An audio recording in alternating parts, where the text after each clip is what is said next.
Fala, meus nobres cavaleiros, tudo bem com vocês? Bom, hoje eu vou falar com vocês não é sobre Idade Média, eu vou falar sobre micronacionalismo.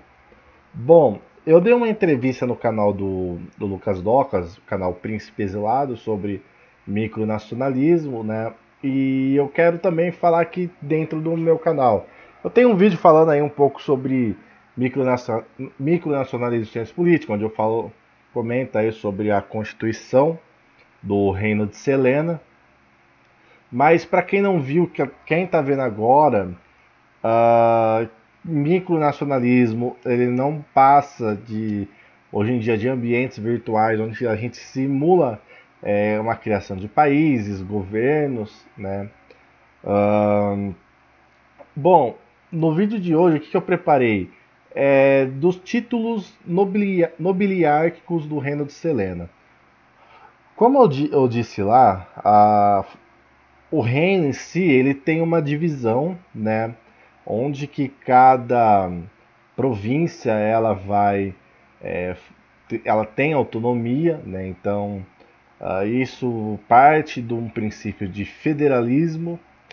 ah, e também, né, dentro dessas províncias a gente tem os o, quem é os administradores.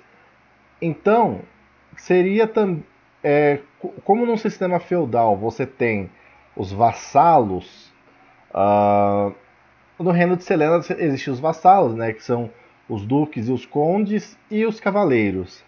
Ah, esses vassalos, eles em si, é como se eles desempenhassem uma função de um rei dentro do ducado, ou seja, tudo que é aprovado dentro de um ducado, o duque tem que aprovar, dentro do condado, o conde tem que aprovar.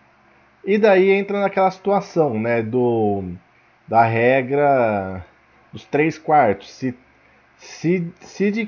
é, se 75% dos condados aprovar uma lei que foi criada num determinado condado, isso vira uma lei do ducado, ou seja, pela maioria. Então, nesse caso, não precisa do duque aprovar, porque isso já é ratificado naturalmente, né? Isso é uma coisa que acontece dentro do federalismo americano, né? Dentro do sistema de províncias. Então, quanto a isso, não tem discussão, isso é previsto pela própria Constituição do Reino e é uma forma aí natural de criação de lei, porque você parte da lei de baixo para cima. Mesma coisa, se 3 quartos dos ducados aí aderir uma lei, ela vira uma lei do reino. Então, no meu caso, eu, rei, não preciso estar aprovando, né, ou vetando, porque é automaticamente isso. Bom, vamos falar um pouco aqui sobre os títulos nobiliárquicos. Deixa eu colocar aqui. Bom, da criação, né? Aqui, como qualquer lei, né?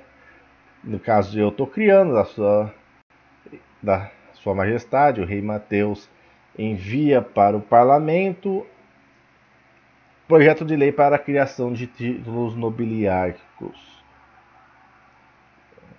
Bom, nesse caso, cabe o rei nomear, né, os títulos de duque, conde, cavaleiro. Nesse caso, existe uma coisa dentro da do uma coisa que vem da Europa, né, que é a fons honorum, a fonte de honra, que os títulos poderiam ser dados ou pelo rei ou pelo Papa. Depois, com a criação das ordens de cavalaria, os cavaleiros também poderiam dar títulos de cavaleiro também. Então, isso é uma coisa chamada Fons Honorum. Então, essa lei parte disso. Então, do Duque, né, uh, ele deve ser um católico crismado, ser leal nas armas e na amizade ao suzerano. Essa aqui é É claramente um princípio medieval. Aí, no caso, ele vai poder vetar as leis que são criadas dentro do próprio ducado. O veto não pode ser derrubado, desde que seja convocada uma Assembleia Extraordinária. E nesse caso, nobres cavaleiros, quando você convoca uma Assembleia Extraordinária, o Duque ele vai passar como um papel de um advogado, né? Como advogado ele está defendendo um réu ou ele está defendendo um acusador, o interesse, o Duque ele tem que defender o interesse de por que ele derrubou aquele veto, ele tem que convencer, né? E daí abre-se votação para reavaliação do projeto de lei. Então, se precisar, vamos supor, passou um projeto aí que vai contra os princípios daquele ducado, o Duque vai lá e veta, o que acontece? Vamos supor que o parlamento local ali, né, vamos supor, a Assembleia Legislativa, fala, não, a gente quer que passa, vem cá, dá suas explicações do porquê você está vetando, fala onde a gente pode arrumar para caso isso seja aprovado.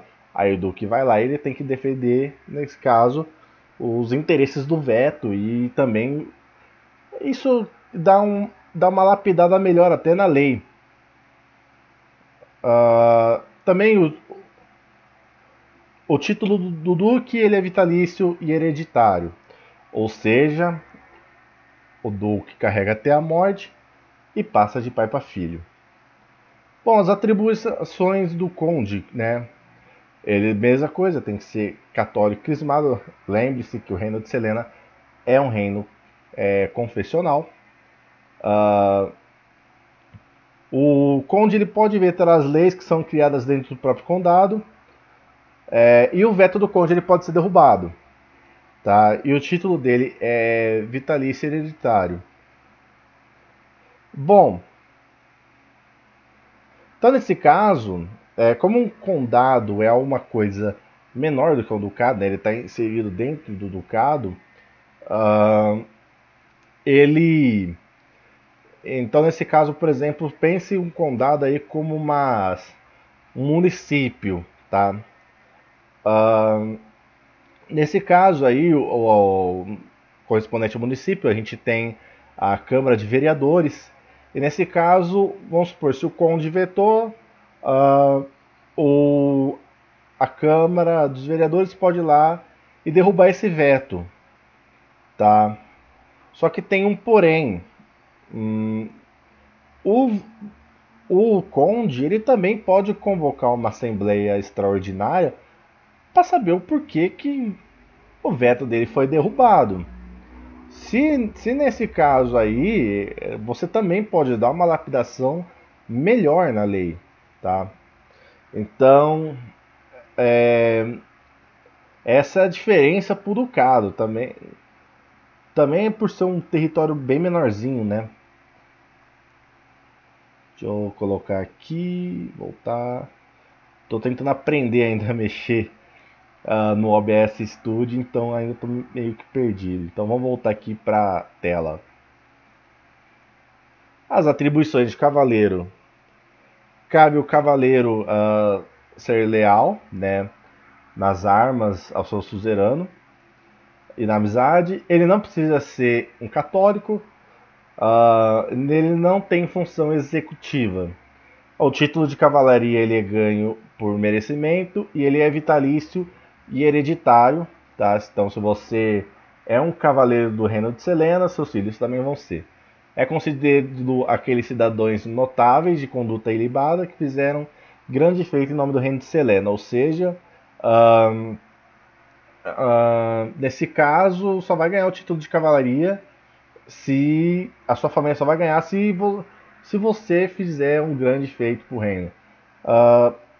Nesse caso, aqui eu dou uma atribuição que os duques e condes podem conceder o título de cavaleiro para aqueles que desejam ser vassalos das suas respectivas casas. Ou seja, se você quer ser um cavaleiro condal, se você quer ser um cavaleiro ducal, você vai lá, oferece a questão das suas vassalagem para o conde ou para o duque, ele pode aceitar ou não, tá? A ligação com a casa do suzerano ou duque deverá estar no escudo de armas do cavaleiro ducal ou condal, ou seja, deixa eu voltar aqui para mim. Como eu já mostrei no meu brasão, né, aqui em cima eu sou um cavaleiro condal, em cima tem o brasão de armas do meu conde, né, que é o conde de Trasamara, então deve estar contido, né, isso aí seria uma lei heráldica dentro do reino. Bom, é isso, nobres cavaleiros, é um pouco sobre a criação dos títulos nobiliárquicos dentro do reino de Selena, dentro da micronação, e até breve.